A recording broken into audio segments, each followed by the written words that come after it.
తాకట్లో ఉన్న మీ బంగారాన్ని విడిపించి ఆ రోజు ఆన్లైన్ రేటుకి కొంటాం. Sharma gold company. నమస్తే, వెల్కమ్ టు సుమన్ టీవీ. నేను పద్మిని. ప్రస్తుతం మనతో పాటు ప్రముఖ ఆధ్యాత్మికవేత్త, జ్యోతిష రత్న, జ్యోతిష చక్ర వైభవ నిపుణ డాక్టర్ రాళ్లపల్లి రవికుమార్ గారు మనతో పాటు ఉన్నారు. మాట్లాడదాం. సార్ నమస్కారం అండి. నమస్కారం. బాగున్నారండి? బాగున్నాము. చెప్పాలి. నవంబర్ మాసం వచ్చేస్తోంది. మాస ఫలితాలు మీ ద్వారా మేము తెలుసుకోవడం అనేది మాకు విదితమే. మరి నవంబర్ మాసం ముందుగా అసలు గ్రహస్థితి ఒకసారి గోచార సంచారంలో ఎటువంటి గ్రహస్థితి ఉంది అనేది ఒకసారి మీ ద్వారా తెలుసుకుని ఆ తర్వాత ద్వాదశ రాశులకి కూడా ఈ గోచార సంచారం రీత్యా వచ్చేటటువంటి ఫలితాలు మీ ద్వారా తెలుసుకోవాలనుకుంటున్నాం. తప్పకుండా అమ్మా. శరదిందు సమాకారే పరబ్రహ్మ స్వరూపిణి వాసరాపీఠ నిలయే సరస్వతి నమస్తుతే. సుమన్ టీవీ ప్రేక్షకులకి నమస్కారం. ముందుగా ద్వాదశ రాశుల్లో నవగ్రహాలు ఎక్కడున్నాయో తెలుసుకుందాం. ముందుగా సూర్యుడు వచ్చేసి మనకి వృశ్చిక రాశిలో ఉన్నారు. అలాగే కుజుడు స్వస్థానమైన వృశ్చిక రాశిలో ఉన్నారు. అలాగే మనకి రాహు వచ్చేసి మన కుంభరాశిలో ఉన్నారు. నెక్స్ట్ వచ్చేసి గురు మనకి మిథున రాశిలోకి ప్రవేశించాడు. 11/11/2025 నుంచి గురువు మళ్ళీ పునః మిథున రాశిలోకి వచ్చేస్తున్నాడు. ఇది కాకుండా శని వచ్చేసి మనకి మీన రాశిలోకి ఉన్నాడు. అలాగే బుధుడు వచ్చి మనకి తులారాశిలో ఉన్నారు. అలాగే కేతు వచ్చేసి మనకి సింహరాశిలో ఉన్నారు. ఇంకా ఆఖరిగా శుక్రుడు వచ్చేసి మనకి తులారాశిలో స్వక్షేత్రంలో ఉన్నాడు. ముఖ్యంగా ఏంటంటే కుజుడు శుక్రుడు ఇద్దరు కూడా స్వక్షేత్రంలో ఈ నెలలు ఉంటారండి. ఇంకోటి ఏంటంటే మెయిన్గా ఈ నవంబర్ 30 దాకే మనకి కుజుడు తులారాశిలో ఉంటారండి. వృశ్చిక రాశిలో కుజుడేమో వృశ్చిక రాశిలో స్వస్థానం, శుక్రుడేమో మనకి తులారాశిలో స్వస్థానం. ఇద్దరు కూడా స్వస్థానాల్లో ఈ నెలలు ఉంటారు. ఇంకోటి నవంబర్ 30 దాకే మనకి ముహూర్తాలు కూడా ఉన్నాయండి. నవంబర్ 30 తర్వాత నుంచి మనకి ఫిబ్రవరి 15 దాకా ముహూర్తాలు కూడా లేవు. కాబట్టి ఏంటంటే ఖచ్చితంగా మనం మంచి రాసులు అంటే మన గురుబలం బాగా ఉన్న రాసులు మటుకు ఖచ్చితంగా మెయిన్ వివాహ విషయం. ఎందుకంటే మిగతా ఉద్యోగం లేకపోతే మిగతా అయినా సరే కొంచెం లేట్ అయినా పర్వాలేదు. వివాహం మిస్ అయింది అనుకోండి 1-2 years మళ్ళీ టైం పట్టేస్తాం. కాబట్టి కొన్ని రాసులు మెయిన్గా ఏవైతే ఉన్నాయో అవి ఈ నెలలు కొంచెం బాగా కష్టపడితే కనీసం ఫిక్స్ అవ్వడం కానీ లేకపోతే ఎంగేజ్మెంట్ చేసుకోవడం కానీ అంటే మనదే అని అనిపించుకోవడం కానీ లేదంటే గట్టిగా ప్రయత్నిస్తే నవంబర్ 30 లోపల కూడా పెళ్లి కూడా అయిపోయేందుకు అవకాశాలు ఉన్నాయి కొన్ని రాసులు. కాబట్టి మోఢం ఉంది కాబట్టి మనం నవంబర్ 30 దాకే మనకి ముహూర్తాలు ఉన్నాయి కాబట్టి కొంచెం గట్టి ప్రయత్నం మటుకు ఖచ్చితంగా చేయాలని చెప్పి నా మనవి. రైట్ అండి. అంటే ఈ మౌఢ్యంలో సర్వసాధారణంగా అడిగేటటువంటి ప్రశ్న, కనీసం సంబంధాలు మాట్లాడుకోవడానికి కూడా వెళ్ళకూడదా అండి అని అడుగుతారు. అలా మౌఢ్యంలో మాట్లాడుకోవడం అవన్నీ ఏం ప్రాబ్లం లేదు, మాట్లాడుకోవచ్చు, ఏం ప్రాబ్లం లేదు. ఇక్కడ మెయిన్గా ఏంటంటే మనం ముహూర్తం అనేది ఇంపార్టెంట్, ఎంగేజ్మెంట్ అనేది ఇంపార్టెంట్, పెళ్లి అనేది ఇంపార్టెంట్. అవి మనం డేట్ ఫిక్స్ చేసుకోవడం ఇవన్నీ మామూలుగా పెట్టుకోవచ్చు. కానీ ఫైనల్గా మనం అన్ని ఏం చేసినా కూడా మెయిన్గా మళ్ళీ మూఢం వెళ్ళిపోయిన తర్వాత చేసుకోవాలి. కాబట్టి మాట్లాడడంలో నష్టం లేదు, చూపుల దాకా కూడా నష్టం లేదు అన్నట్టు. ఎందుకంటే ఇప్పుడు చూపుల దాకా కూడా ఎవరు వెళ్ళట్లేదు, అందరు నెట్లోనే చూసేస్తున్నారు, మామూలుగా ఏదంటే వీడియో కాల్లోనే చూసేస్తున్నారు. కాబట్టి అంత ఇదేం లేదు. కానీ మెయిన్ మటుకు ముహూర్తం విషయంలో మటుకు మనకి ఇంకా ఫిబ్రవరి 15 తర్వాత ఉంది కాబట్టి ఈ లోపల ఫిక్స్ చేసుకోండి పెట్టుకుంటే. ఎందుకంటే ఇప్పుడు ఈ టైంలో ఫిక్స్ చేసుకోలేనుకోండి మీకు హాల్ దొరకదు, ఆ కెమెరామెన్ దొరకడు, వంట అతను దొరకడు, ఇలా మెయిన్ అన్నీ కూడా దొరకవు మీకు. కాబట్టి అంటే ఇప్పుడు అసలు టైం కూడా తక్కువగా ఉంది.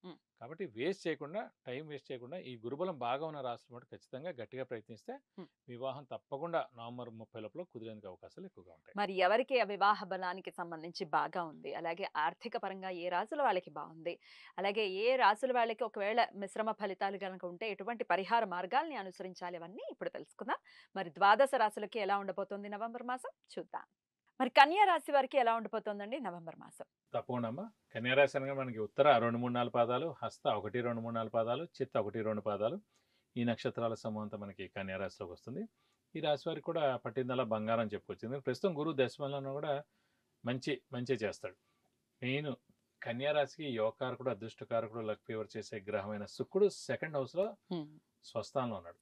సో ఎప్పుడైతే అదృష్టం అనేది పరిపూర్ణంగా ఉందో సో ఈ నెలలు పరిపూర్ణంగా అదృష్టం ఉంటుంది అన్నమాట. దైవబలానికి సంబంధించిన గ్రహం గురువు చాలా బాగున్నాడు. బుధుడు కూడా రాష్ట్రాధిపతి అయిన బుధుడు 2వ స్థానంలో చాలా బాగున్నాడు. సో పట్టిందల్లా బంగారం చెప్పుకోవచ్చు దేవుడి దేవుల. సో మెయిన్గా ఏంటంటే సప్తమ స్థానం అనేది కూడా ఇంపార్టెంట్.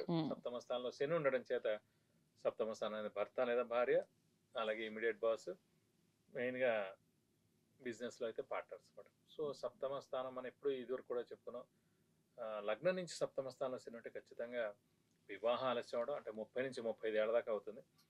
అలాగే శని సప్తమంలో ఉంటే ఖచ్చితంగా 2nd మ్యారేజ్ అవుతుంది, డైవర్స్ కూడా అవుతుంది మెజారిటీ కేసెస్లో. అంటే అప్పుడు ఎలా అని అనొచ్చు, దీన్ని ఆపలేమని. దాన్ని ఎప్పుడు ఆపగలం? చాలా రోజులు అయితే కానీ ఎన్నో మ్యాచెస్ చూస్తే కానీ అక్కడ సప్తమ స్థానం చాలా బాగుండే హారోస్కోప్ తో అటాచ్ చేస్తే ఈ దోషం తగ్గుతుంది. ఓకే. అతని దాంట్లో లేదు, ఇతని దాంట్లో ఉంది. కానీ అది బెస్ట్ గా దీన్ని మ్యాచ్ చేయగలిగి చేస్తే అప్పుడు అది అవ్వదు.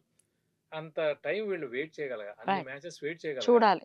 అన్ని ఆ, మ్యాచెస్ రావాలి. రావాలి. So right. అది కూడా మళ్ళీ అదృష్టం దైవబలం అంతే. అందులోకి తోడవుతుంది. సో అంతే. మళ్ళీ మనం మంచి పనులు చేయడం అని చేయడం ద్వారా అది మనకి ఎడిషన్ అవ్వచ్చు. ప్రస్తుతం ఇది గోచరం కాబట్టి సో భార్యాభర్తల మధ్యన అన్యోన్యత లోపించడం, ఇద్దరి మధ్యన చిన్న చిన్న తగాదాలు రావడం, అలాగే ఆఫీస్లో అయితే కనుక బాస్తో ప్రాబ్లం రావడం, ఇబ్బంది రావడం, ఇమీడియట్ బాస్ తోటి, బిజినెస్ అయితే పార్ట్నర్స్ బ్రేక్ అవ్వచ్చు, లేదంటే పార్ట్నర్షిప్లో చిన్న చిన్న ఇబ్బందులు వచ్చేందుకు అవకాశం ఉంది. బట్ ఇవి ఉన్నాయి కాబట్టి కొంచెం మౌనంగా ఉండాలి కన్యా రాశి వారు ప్రస్తుతం.